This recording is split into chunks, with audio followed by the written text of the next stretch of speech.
Alors, j'ai 45 ans, je viens du Nord, même du Nord, à Pointe du Nord, même de la Belgique, et je travaille dans tout ce qui est communication.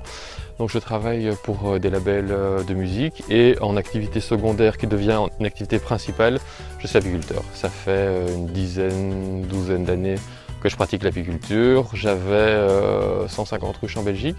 Maintenant j'en ai 80 ici et un peu ailleurs. Et l'objectif est de monter à 300 dans l'année prochaine ou l'année d'après.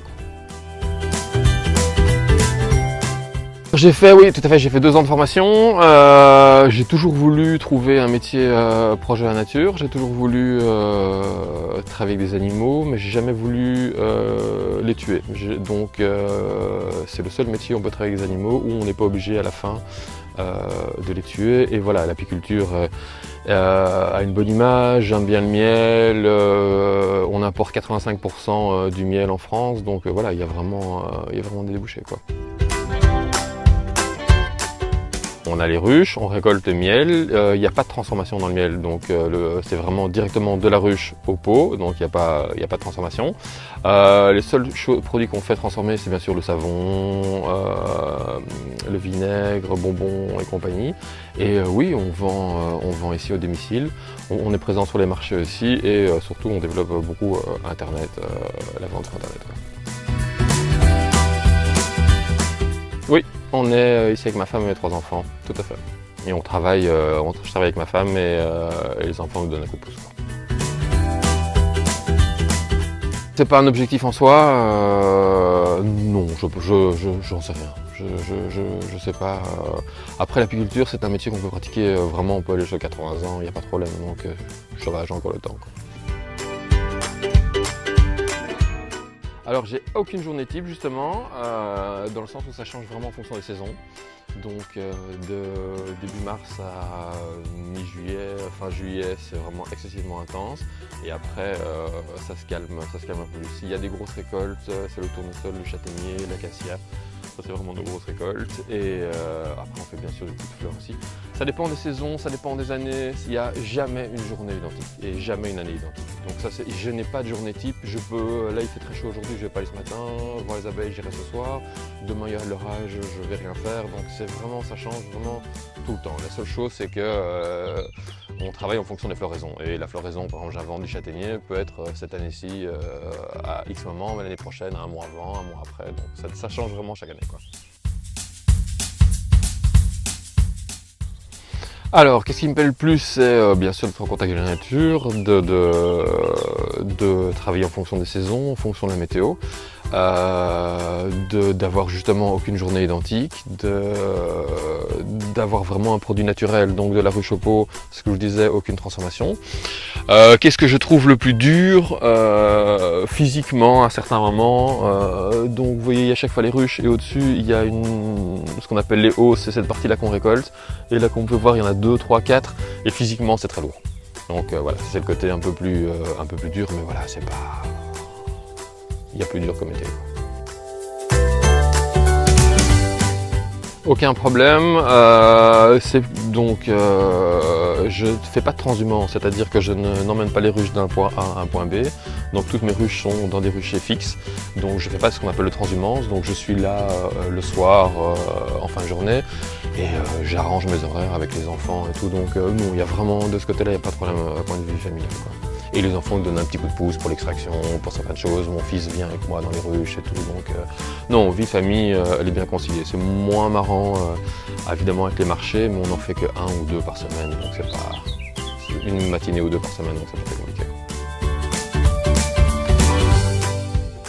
Alors le contact, évidemment, bien sûr, le contact est très important avec les gens, surtout par rapport à l'apiculture, où les gens sont sensibilisés aux problèmes qu'il y a par rapport à la nature, problèmes de pesticides, problèmes qu'il n'y a pas de disparition et de chute des abeilles. Donc c'est des questions qu'on me pose très régulièrement, si pas chaque fois. Et le miel, comme je le disais, a une bonne image, donc c'est vraiment guetter ce genre de produit et pouvoir expliquer aux gens d'où vient le miel. Donc le miel a une bonne image, malheureusement il y a énormément d'importations, on importe 85% du miel. principalement de Chine, où c'est du sucre et le produit est complètement naturel. Il faut expliquer aux gens que nous, évidemment, on ne peut pas avoir le même prix qu'un miel chinois, mais les qualités ne peuvent pas être la même chose. Les Chinois, c'est mieux dessus. Donc moi je suis pour les agriculteurs évidemment, je travaille avec des agriculteurs, je travaille avec des agriculteurs, c'est un très beau métier, je discute avec eux pas mal sur les problématiques bien sûr des pesticides qui nous touchent particulièrement. Ce sera intéressant de se diriger vers une agriculture où on utilise le moins possible de pesticides, où on essaye de trouver un juste milieu entre la nature, les abeilles et le travail des agriculteurs. Je sais très bien qu'un agriculteur ne va pas employer certains produits par plaisir, ça coûte cher, c'est pas gai, voilà, et il faut trouver, il faut qu'on travaille ensemble, main dans la main. Eux, ça les arrange si je mets des ruches sur le colza, sur le tournesol parce que le rendement va être augmenté.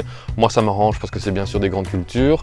À nous de travailler ensemble si jamais il doit épandre un produit, de me prévenir pour que je ferme mes ruches, qu'on trouve un moment, un terrain d'entente et tout. Voilà.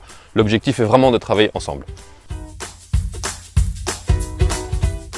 Alors, j'ai pas beaucoup de conseils, évidemment, ni de remarques à donner aux agriculteurs. Moi, je préférais, à titre privé et pour mes abeilles, que l'agriculture soit plus diversifiée, donc on soit moins dans des grandes cultures, qu'on essaie de sortir de ces immenses parcelles de tournesol, de ces immenses parcelles de colza.